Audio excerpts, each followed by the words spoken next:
که در شهر کلن جرمنی تشریف دارند وعده سپردن که در ماهای آینده نزدیک تشریف میارن به برنامه ما و صحبت‌های مفصل با شما بیننده‌های عزیز خواهند داشت. به هر حال میمان عزیز ما هم خانم مارخ نیاز در دقایق بعدی صحبت‌های جالب را از افغانستان خواهند داشت.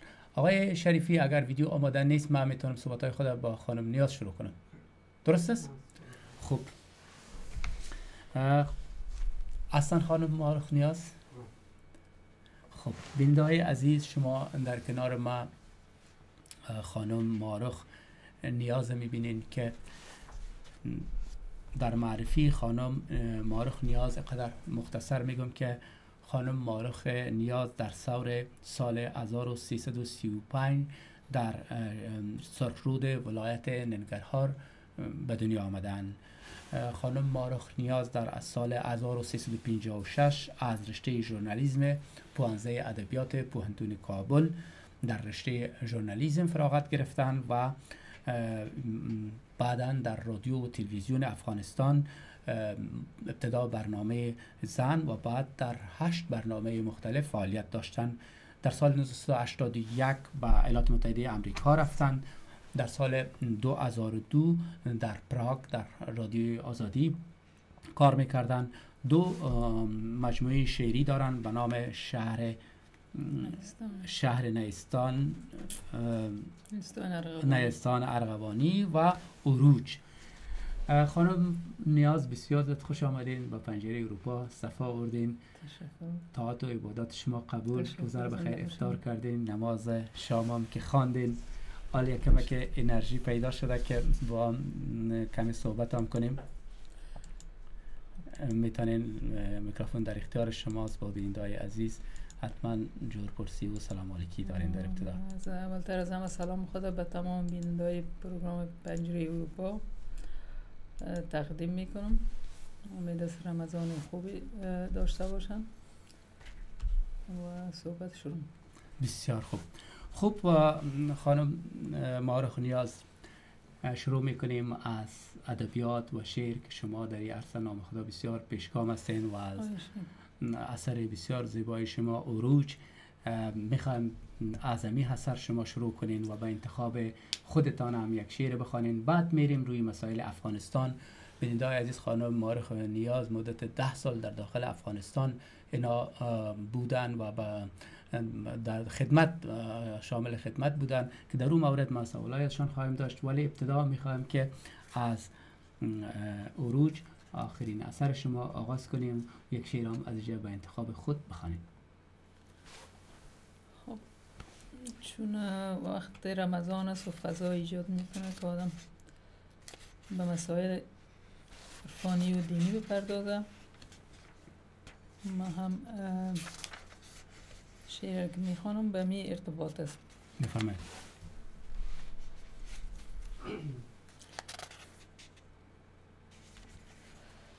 رای رستگاری. بر در آن کریم شو به سجود، تا برندد به منزل مقصود. بی دعا بی نماز و بی اذکار، نرسد کس به وادی موعود. خانه دل تهی کن از اغیار، تا درآید در آن رحیم ودود. غیر شرک و ریا و تفرقه هاست، رست هر کس دل از غبار زدود. جان من شو برای راست برو، که از این ره کسی نشد مفقود. دامن و دست پیر روشندل، گیر و رو سوی جنت مشهود. بسیار عالی. میخواین چیز دیگه هم بخوانید؟ حداقل یک شعر دیگه هم به انتخاب خود بخوانید یا بدتر میخوانید؟ بدتر. بسیار خوب. خب بیننده‌های عزیز، گفتم که خانم مارخ نیاز مدت 10 سال در افغانستان تشریف داشتن. حالا میخوایم از خود خانم نیاز بپرسم که در این مدت 10 سال اینا چه فعالیت های وجود داشتن و کدام کارها برای خدمت به وطن شما دست دادین؟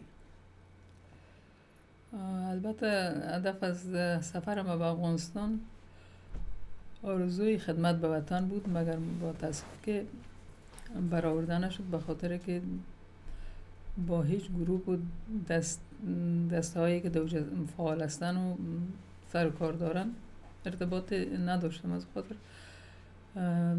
تلاش های ما به جای نرسید که خواستم بر وطن مصدر خدمت شم و مسائل حتی تبعیض های بیشمار شمول مسائل زبانی لسانی قومی اینا متاسفانه دوج جریان دارد و منگیر ما هم شد به بال اینا و ما غیر که به سطح شخصی تانستم کارایی بکنم و هموطنهای خود مصدر بعض خدمات شم در مسائل صحی و مادی و با نوشتن بعض مضامین شعرها و بعض مصاحبه ها، اما نگاهی دیگه خدمت نتانستم. متاسفم.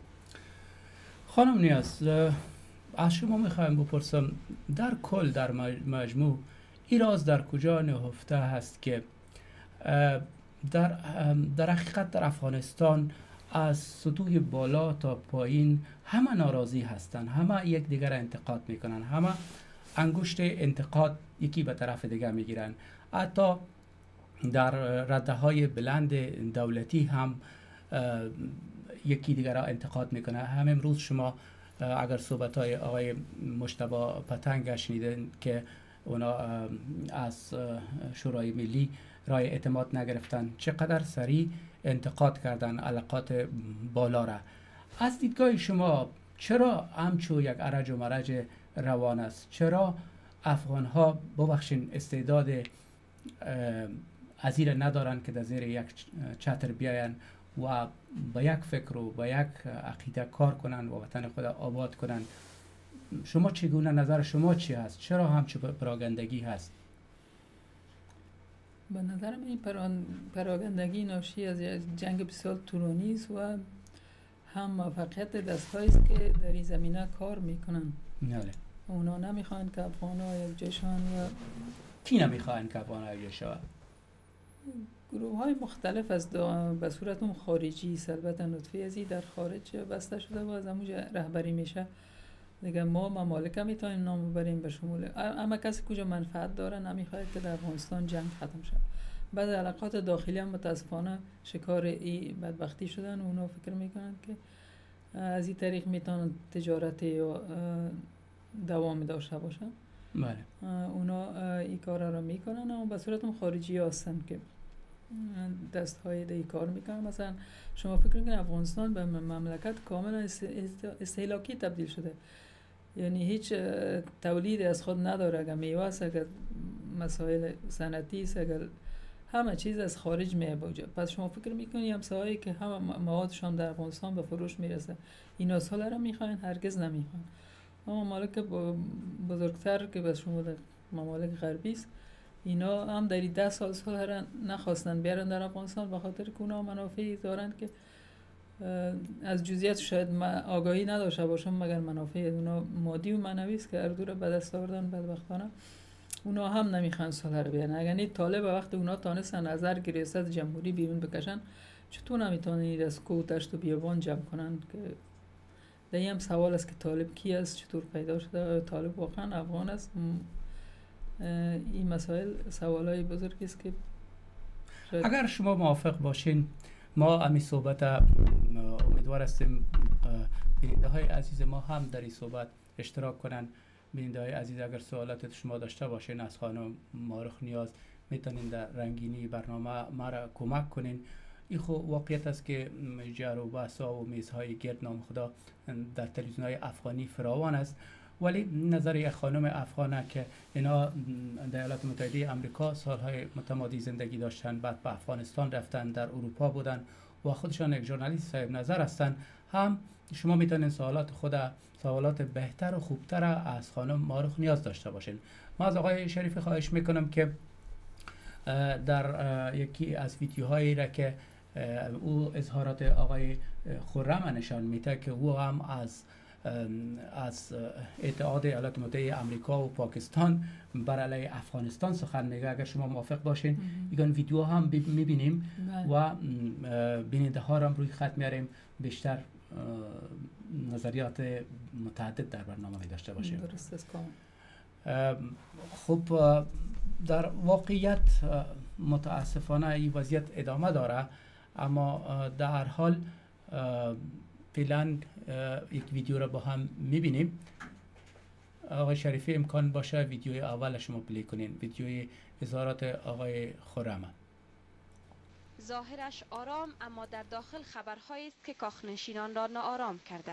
زمزمه های تقسیم قدرت نهاد ریاست جمهوری را نیز نگران کرده. نزدیکترین فرد به رئیس جمهور کرزی میگوید آمریکا و پاکستان توطئه علیه افغانستان را انداختند. ما که برای شما گفتم که ما تشویشات داریم و از خصوصا از ماه جنوری به این طرف زیادتر و شدیدتر شده. نزدیکی امریکا و پاکستان است و در مسائل خصوصا در مسائل مربوط به افغانستان.